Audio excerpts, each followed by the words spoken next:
Uka bizneslarni ham qoplab yubordingiz, gap yo'q. Ha, endi nimadandir tirikchilik qilib turishimiz kerak. Albatta. Yetgancha ahamiyat bergan bo'lsanglar, Instagram ahvati ham oshib qoldi. Ha, Instagram deganingiz yetguncha. Assalomu alaykum. O'rtoq yaxshimisiz? Va alaykum Mayli, assalom. aka, aloqadamiz, gaplashamiz. Bo'ldi. Hop. Qara, nima qilyapsan? Esingga deymi? Nima qilmayman? O, quvvatganing qimor reklamasi bilasanmi shuni?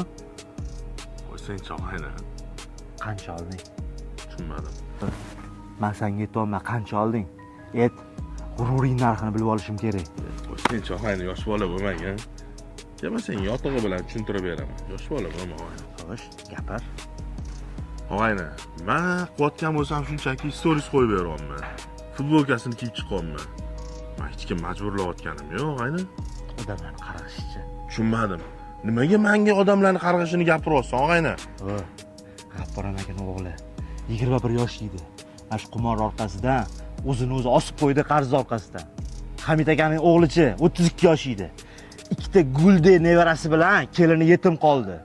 O'g'li qimor orqasidan millionlab qarzga kirib o'zini o'zi osib qo'ydi. Ikkita gulde farzandi yetim qoldi.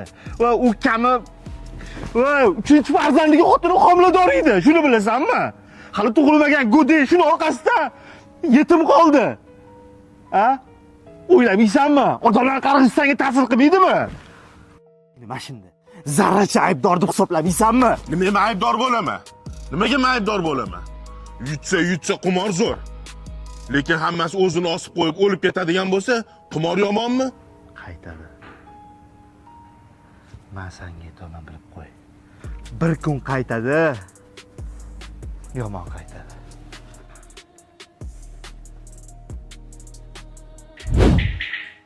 Yana kim o'lish kerak? Qilgan ishlaringning kasri yaqinlaringga uryapti. Nima tushunmaysan? O'rtoq, ko'zim ochildi. Lekin kech bo'ldi.